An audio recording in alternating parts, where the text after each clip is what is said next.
Bonjour à tous et à toutes et bienvenue dans cette nouvelle vidéo. Et si je vous disais que dans chacune des régions françaises, il y avait un endroit avec plein d'activités artistiques tout au long de l'année? Ça s'appelle un FRAC. Et en plus de découvrir c'est quoi un FRAC, on va partir ensemble pour visiter le FRAC Grand Large à Dunkerque.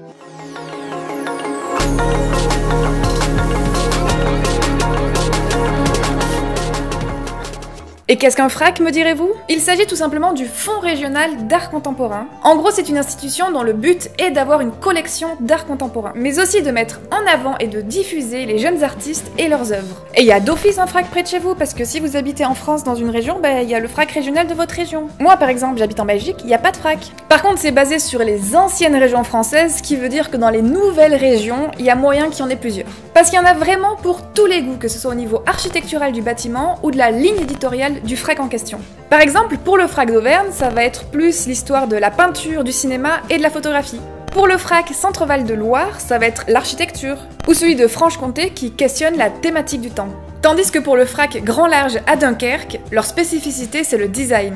Mais du coup, quelle est la différence entre un FRAC et un musée? La principale différence est qu'un FRAC est essentiellement nomade. Leurs outils de diffusion et leur approche pédagogique de l'art font qu'ils sont une catégorie à part. Les FRAC organisent des expositions dans des lieux patrimoniaux, comme des monuments historiques, des édifices religieux, des musées, mais aussi des structures culturelles et socioculturelles, comme des centres culturels, des maisons de la culture, des bibliothèques, des médiathèques, des cinémas, des librairies, mais aussi des administrations, comme des hôpitaux, des prisons, ou carrément des structures non culturelles, comme des entreprises, ou dans l'espace public, dans les aéroports ou dans des gares. Les FRAC diffusent aussi beaucoup dans les écoles du primaire à l'université, et les élèves avec leurs profs et le soutien du FRAC montent des expos de A à Z. Comme on peut le voir avec ce superbe arbre à frites que j'ai pu voir au FRAC Grand Large. Bref, les œuvres des FRAC, vous pouvez les trouver partout. Le but des FRAC, c'est vraiment d'essayer d'intéresser un très large public à l'art contemporain. Et pour ce faire, ils ont mis en place de nombreux dispositifs de circulation des expositions. Comme par exemple un camion emménagé en salle d'exposition qui va se balader à travers toute la région. Ce sont des structures mobiles qui permettent de présenter des expositions dans tout type de lieux. Maintenant qu'on a tous compris la théorie autour des FRAC, on va aller découvrir tout ça ensemble à travers la visite du FRAC Grand Large Hauts-de-France. Il faut bien noter que la diffusion des collections artistiques, c'est l'un des piliers central des FRAC. Il y a toute une démarche de sensibilisation artistique. Tout au long de l'année, vous pouvez trouver ça dans les FRAC près de chez vous. Les missions inhérentes d'un FRAC étant la constitution d'une collection, chaque FRAC a une collection plus ou moins importante d'œuvres. Nous, au FRAC Grand Large, par exemple, on a plus de 1700 œuvres dans nos réserves, et nos réserves se trouvent dans le bâtiment, ce qui est une chance, puisqu'effectivement, le bâtiment ayant été conçu et réalisé en 2013, il a été pensé pour faciliter notre travail, et donc toutes nos réserves sont sur place. Il faut savoir que si on additionne toutes les œuvres des 23 FRAC, ils se retrouvent en 3e position des plus grandes collections d'art contemporain de France. La plus grande collection d'art contemporain appartient au Centre national des arts plastiques.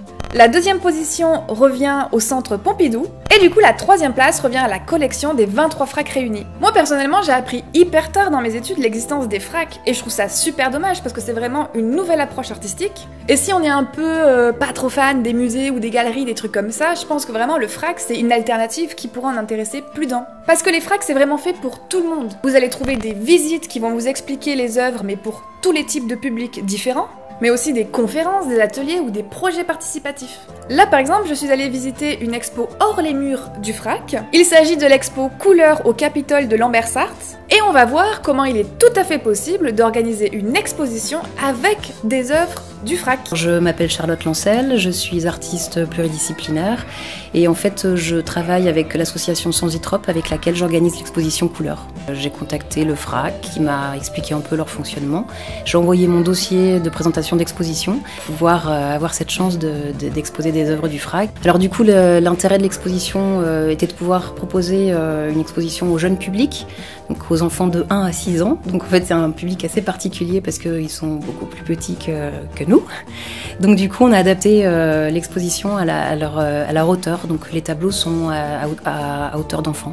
Si j'ai réussi à vous intéresser un tant soit peu au concept des fracs, sachez que les 16 et 17 novembre prochains se déroule le week-end des fracs, le WeFrac. Les 23 fracs de France ouvrent leurs portes durant le week-end du WeFrac, et c'est l'occasion pour vous de découvrir les spécificités du frac près de chez vous. Cette année, chaque frac invite une personnalité qui est extérieure au monde de l'art contemporain. Par exemple, parmi les personnalités invitées, vous pouvez trouver au frac Pays de la Loire le chanteur Philippe Catherine. Pour le frac Île-de-France, ça sera le footballeur Vicage Dorasso. Pour le frac Poitou-Charentes, ça sera l'écrivaine Julie Nakache. Et pour le frac Provence-Alpes-Côte d'Azur, PACA représente, ça sera le navigateur Christopher Pratt. J'espère que cette vidéo découverte des fonds régionaux d'art contemporain vous a plu. Je vous mets en barre d'infos toutes les informations nécessaires pour trouver le programme du WeFrac. N'hésitez vraiment pas à vous renseigner sur le frac près de chez vous. Cette vidéo a été réalisée en partenariat avec l'association Plateforme qui regroupe les 23 fracs de France. Comme d'hab, likez, partagez et diffusez l'amour et les paillettes autour de vous. Si vous avez envie de un peu plus de rigolade, n'hésitez pas à me suivre sur Twitter ou sur Instagram. Je reviens très vite pour une vidéo surprise, n'hésitez pas à vous abonner et à activer la cloche pour ne pas en rater une miette. Quant à moi, je vous dis à la prochaine.